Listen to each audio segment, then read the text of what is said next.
Alors bonjour, on va commencer maintenant avec l'anatomie régionale et on va entamer la partie qui s'appelle passage de l'abdomen et du pelvis au membre inférieur. Région ça, me fait déjà, mais comme pas de faire avec texte là, donc vous allez pouvoir avoir les deux présentations. Ça qui gagne texte là, comme on fait la première, et ça qui gagne présentation par. Donc c'est le passage de l'abdomen et du pelvis au membre inférieur et on va commencer avec le pelvis osseux. Donc, si nous voulons regarder plan de partie ça,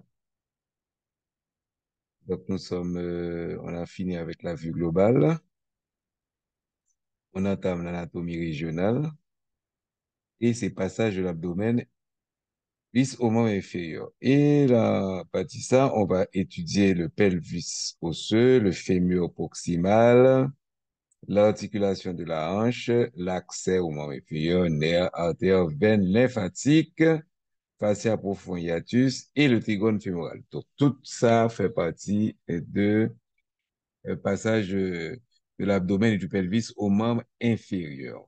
Donc, le pelvis osseux lui-même, si nous regardons plan, parce que le fond j'ai fond compte plan, ok? Le pelvis osseux, c'est l'île, nous parlons, donc vidéo, c'est pour pelvis osseux. On va parler de l'ilium, de la tubérosité ischiatique, de la branche ischio-pubienne et de l'acétabulum. Bon. Ouais, plan. Donc, on va voir le pelvis osseux, ilium, tubérosité sciatique, branche ischio-pubienne et acétabulum. Fon Kembe est plein à peu près dans la tête nous pour une Kembe et bête là. OK? Donc, le pelvis osseux, les surfaces externes des os coxaux, du sacrum et du coccyx sont de façon prédominante les régions du pelvis liées au membre inférieur. Donc, passage de l'abdomen du pelvis au membre inférieur. Donc, cette zone de transition, c'est la région baroque, c'est la région glutéale, et elle est limitée en profondeur par les surfaces externes des os coxaux, du sacrum, du coccyx. OK? Bien que les muscles proviennent de la face profonde ou interne de ces os et des faces du corps des vertèbres lombales plus haut. OK? Donc, le schéma qui a montré ça. Ici, on voit bien la face externe de l'os coxal et du sacrum. On veut monter. Chaque os coxal est formé après ossification complète par trois parties. L'os iliaque, ilium, l'os ischiatique, ischium, et le pubis, qui fusionnent, ces trois parties, ils vont le fusionner durant la croissance. C'est-à-dire que si vous regardez la radiographie anti-moon, vous avez l'impression que trois os ça ont décollé. L'os iliaque est supérieur et le pubis. L'os iliaque est donc supérieur, le pubis et l'ischio sont respectivement antéro-inférieur et postéro-inférieur. Et nous prenons sous schéma. Ainsi, vous voyez que chaque partie a une couleur différente. Ilium, ischion et pubis. OK? En l'air supérieur, vous avez l'ilium. Ici, là où se trouve le pubis, c'est antérieur et là où se trouve le coccyx, c'est postérieur. Donc, en bas, ilium, il y a deux parties, antéro-inférieure qui pour le pubis et postéro-inférieure qui pour la tubérosité ischiatique. L'ilium s'articule donc avec le sacrum, mais il pas, c'est là, mais il pas well. L'os coxal est plus amarré, et en plus amarré à la terminaison de la colonne vertébrale, donc terminaison de la colonne vertébrale, sacrum et coccyx. Donc, l'os coxal est en plus amarré à la terminaison de la colonne vertébrale, sacrum et coccyx, par les ligaments sacro-tubéral et sacro-épineux qui s'insèrent sur la tubérosité ischiatique. Alors, c'est ça me besoin mon tour, non? Et le français, on dit ça s'accroche par le ligament, ouais, je mettais ligament sacro-tubéral. Et après ça, je mettais ligament sacro-épineux. OK? Et français à Quimbe, même l'autre là. Donc, sacro-tubéral, c'est pour la tubérosité. Sacro-épineux, c'est pour l'épine ischiatique. Donc, sacro, c'est pour sacrum. Sacro, tubérosité ischiatique. Donc, sacro, le ligament sacro-tubéral. Et le deuxième ligament, c'est le ligament sacro-épineux, sacrum et épineux pour épine ischiatique. On continue. La face externe de l'ilion et les faces adjacentes du sacrum du coccyx, ainsi que de ligaments sacro-tubéral constituent une zone importante d'insertion musculaire pour beaucoup de muscles de la région glutéale et du compartiment postérieur de la cuisse. La branche ischio-pubienne elle-même et le corps du pubis donnent insertion principalement aux muscles du compartiment médial de la cuisse. La tête du fémur, elle, s'articule avec l'acétabulum situé sur la face externe de l'os coxal. Donc là, il n'y a pas réellement de référence au niveau du schéma, mais il y a bon un petit plan de des attaches musculaires. Donc, première partie, yodo, vous avez beaucoup de muscles de la région glutéale et du compartiment postérieur de la cuisse vont donc s'attacher au niveau de la face externe de l'ilium. Les surfaces adjacentes du sacrum, du coccyx et du ligament sacro-tubéral. Tandis que l'autre partie ilion, la branche ischio-pubienne et le corps du pubis, yo même, yo pral plutôt, c'est là que pral vin amarrer, ok, les muscles du compartiment médial de la cuisse. Et puis, la tête du fémur, il pral articulé dans l'acétabulum de l'os coxal. Donc ça, comme nous, schéma, ok, il n'y a pas vraiment une référence à schéma, son petit bail pour Kembe, qu'on nous parle lorsqu'on va voir les muscles. Donc, pelvis osseux, vous songez, il y a plusieurs parties pour pelvis osseux. Là, on a vu l'introduction, maintenant on va voir l'ilium, ensuite on aura la tuberosité, blablabla. Bon. Allons-y, l'ilium, c'est la partie la plus haute la partie la plus haute de l'ilium en forme d'éventail où elle iliaque a comme particularité d'être attachée à l'abdomen par sa face interne et au membre inférieur par sa face externe. La limite supérieure de cette région est la crête iliaque, qui se termine en avant par l'épine iliaque antéro-supérieure et en arrière par l'épine iliaque postéro-supérieure. Une saillie proéminente latérale est située juste en arrière de l'épine iliaque antéro-supérieure formant le tubercule de la crête. Donc, on va parler de l'ilion, c'est ça. Et en qui peut voir le point, on va prendre d'abord les limites de l'ilion. Donc là, nous avons la limite supérieure de l'ilion. La limite supérieure de l'ilion, OK, il y a la crête iliaque. Et limite pour limite, crête iliaque, il n'y a pas de limite de tout. Donc, nous avons la crête iliaque là, et limitée en avant, donc il va commencer par l'épine iliaque antéro-supérieure, et la finit en arrière par l'épine iliaque postéro-supérieure. Et puis, on va qui renflé, il y a le tubercule de la crête iliaque, OK? Et c'est ce tubercule de la crête que normalement, l'Europe fait, l'Europe cherche greffon osseux, leur font opération, c'est là où on va le faire. Donc là, la limite supérieure, Jean Yokadi, la limite supérieure de la région. Ensuite, on continue avec les limites. L'épine iliaque antéro-inférieure est située sur le bord antérieur de l'ilion.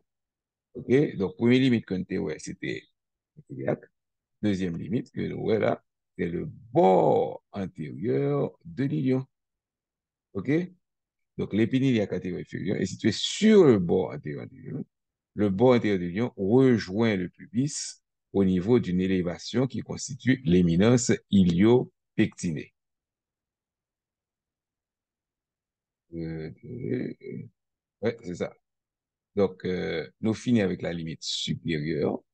Et nous voyons la limite antérieure. Et la limite antérieure, c'est le bord antérieur. Et sur le bord antérieur, on peut jouer épine iliaque antéro-inférieur. OK? Mais bord antérieur, il finit, regardez, ouais, couleur, si vous regardez bien, après que couleur différent. OK? Donc, le bord antérieur la fini au niveau de l'éminence iliopubienne. Donc, ça, c'est plus ou moins la limite antérieure de l'ilion. Donc, limite supérieure, limite antérieure.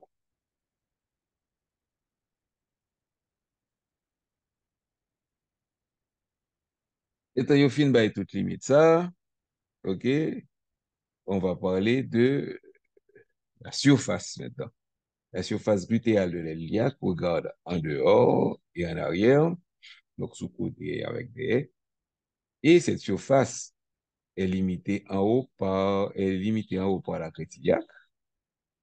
L'aile de l'ilium est parcourue par trois lignes rugueuses, inférieures, antérieures et postérieures, qui sont les lignes glutéales divisant la face latérale de l'iliaque en quatre zones. OK, alors, je ne vais pas parler, on parlera après de la limite postérieure, mais la limite postérieure de l'aile iliaque, OK, sur le schéma, comme il fait partie de... Donc, normalement, on t'a parlé de limite postérieure, mais la limite postérieure, ça fait partie d'une structure particulière qu'on appelle la graine échancrure sciatique. C'est ça que pas mettre comme faisant partie de l'ilion, comme limite de l'ilion, puisque c'est une entité à part. Donc, on a parlé de surface. Et la surface, ouais, trois lignes. La ligne antéro-inférieure, alors se rappeler que le pubis c'est intérieur et du côté du coccyx c'est postérieur. Donc, la ligne antéro-inférieure, est devant. Ensuite, la ligne glutéale antérieure et la troisième, ligne glutéale postérieure. Donc, on y a, il va le qui ça veut dire que trois lignes ça, il va délimiter trois espaces. Un, deux, trois et quatre. OK? Donc, nous avons quatre zones, je dis là. Donc, la ligne glutéale inférieure commence au-dessus de l'épine iliaque antéro-inférieure, s'incurve, donc la une courbe, OK? Et mes courbes là, la courbe est vers le bas, pour se terminer au bord postérieur de l'acétabulum. Donc, il y a une bonne limite, ligne ça. Épine iliaque antéro-inférieure et bord postérieur de l'acétabulum. Le muscle droit de la cuisse s'insère à l'épine iliaque antéro-supérieure, donc c'est ça que comme la brédie sous os. D'abord épine antéro-inférieur, et sur une surface située entre le bord supérieur de l'acétabulum et la ligne glutéale inférieure. Donc, première zone, non?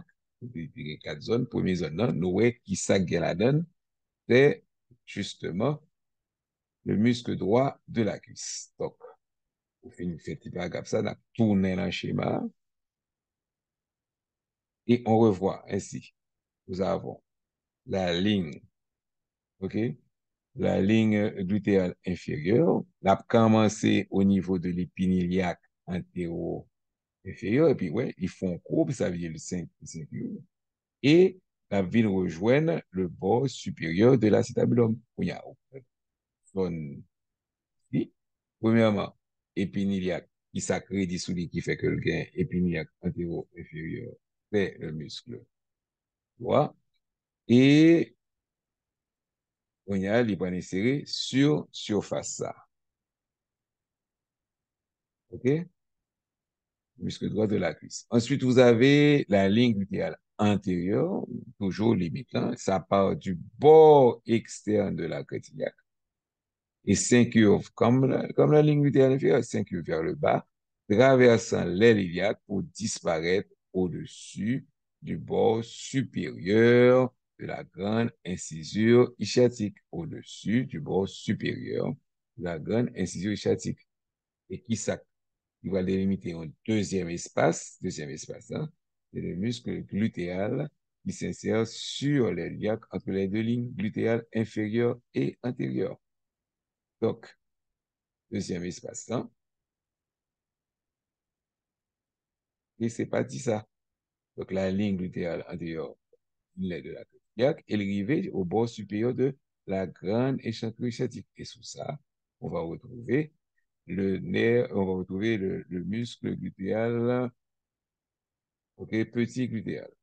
Ensuite, vous avez la ligne glutéale postérieur descend presque verticalement de la crête iliaque toujours jusqu'au voisinage de l'épine iliaque postéro-inférieur. Le muscle moyen glutéal s'insère sur l'os entre les deux lignes glutéales antérieures et postérieures. Le muscle grand glutéal a ses origines en arrière de la ligne glutéale postérieure. Donc, on retourne au schéma et on voit bien que la ligne glutéale postérieure est presque verticale. OK? Et ça va délimiter ici le moyen glutéal, tandis que quatrième zone là qu'il a est le grand glutéal. Donc, on a bien les 1, 2, 3 lignes qui donnent 4 zones. 1, 2, 3, 4. Première zone, c'est le doigt antérieur de la cuisse. Deuxième, c'est le petit glutéal. Troisième, c'est le moyen glutéal. Et puis, 18 là, c'est pour le grand glutéal. Donc, plus le muscle est petit et plus il a une surface large. Hein, ouais, ça c'est petit, moyen et puis grand. Donc, on a bien les 4 zones et à quoi elles servent ces 4 zones.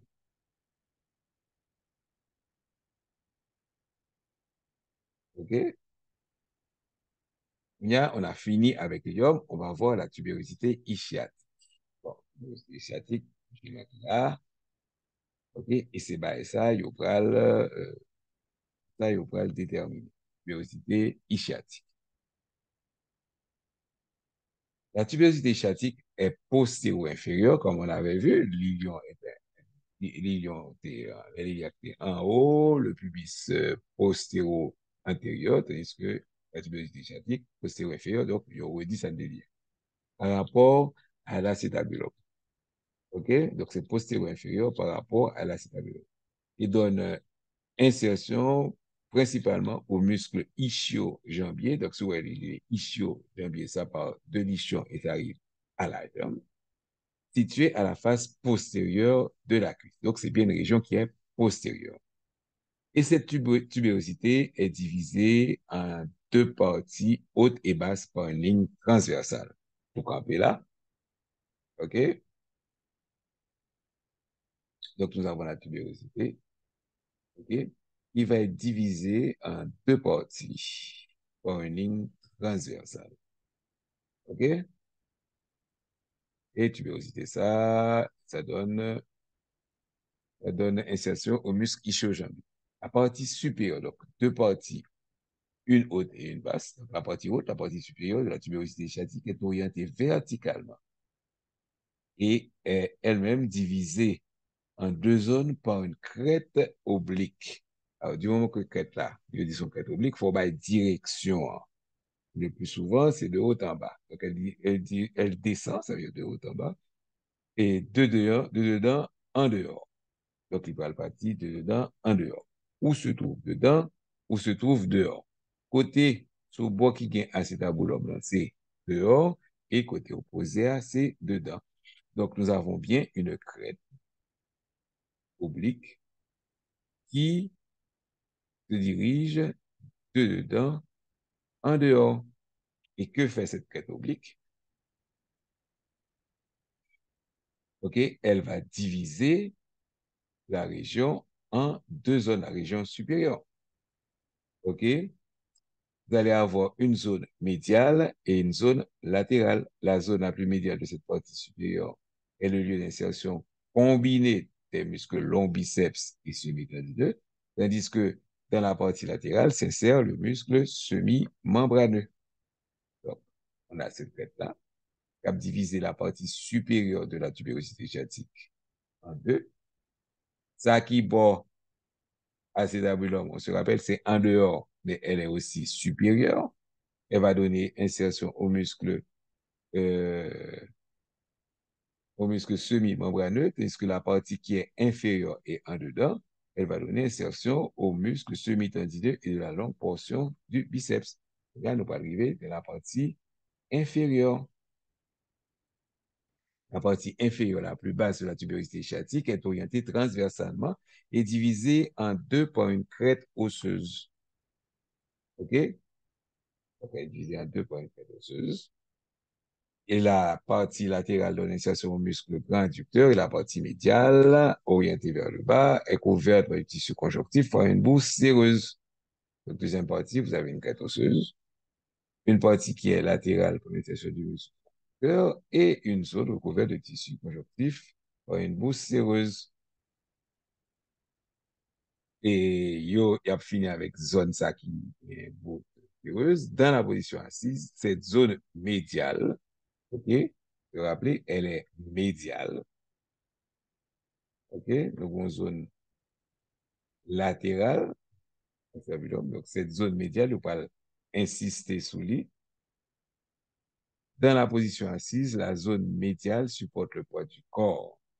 Le ligament sacro-tubéral s'attache à une crête sur le bord médial de la tubérosité ischiatique.